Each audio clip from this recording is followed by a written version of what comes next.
Hi, let me tell you about another great Manning book, Acing the Certified Kubernetes Administrator Exam, written by Chad M. Kroll.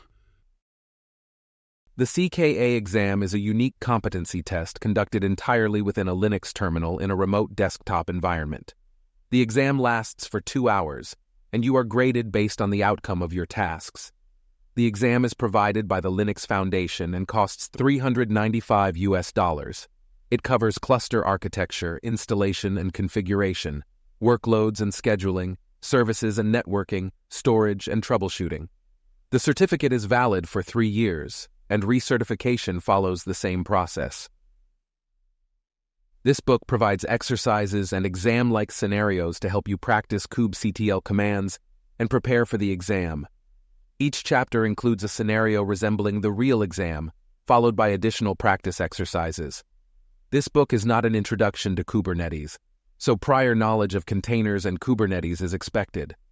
The CKA exam requires experience with Linux, particularly cgroups and namespaces. The Kubernetes cluster is a group of interconnected machines that work together as a RESTful API. In Kubernetes, servers are referred to as nodes. The cluster architecture consists of control plane nodes and worker nodes. When one fails, it takes itself out of the cluster to be repaired. Deployments and replica sets are objects in Kubernetes that provide automated control over applications running on Kubernetes. Services in Kubernetes provide load balancing and a single IP address for accessing applications. Troubleshooting in Kubernetes involves analyzing logs from running containers and addressing any failures or communication problems.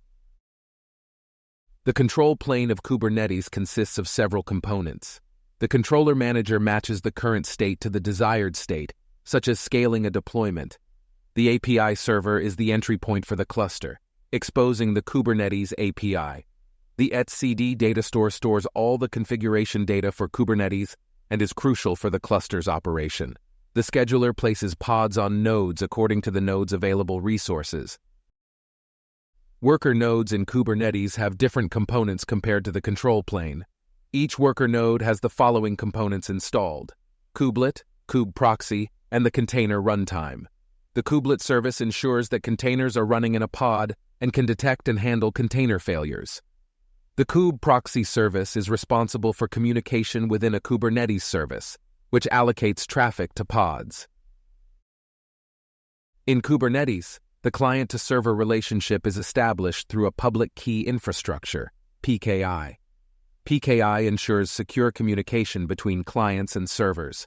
In Kubernetes, the PKI consists of 3 elements: the certificate authority, CA, the server, and the client. kubeadm is a command line tool that automates the creation of the necessary components for a Kubernetes cluster. Linux system services are files on the Linux operating system that run in the background. In Kubernetes, the kubelet service is a Linux system service that should not be managed by Kubernetes. Another important service is journald, which collects logs about the kubelet service.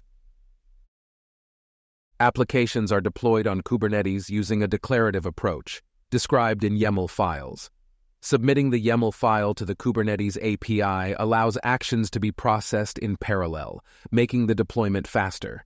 The Kubernetes API is idempotent, meaning that the state of resources remains unchanged no matter how many times the same call is made. This creates consistency in the environment. In this book, we will dive into a hands-on approach to learning Kubernetes. Get this book at manning.com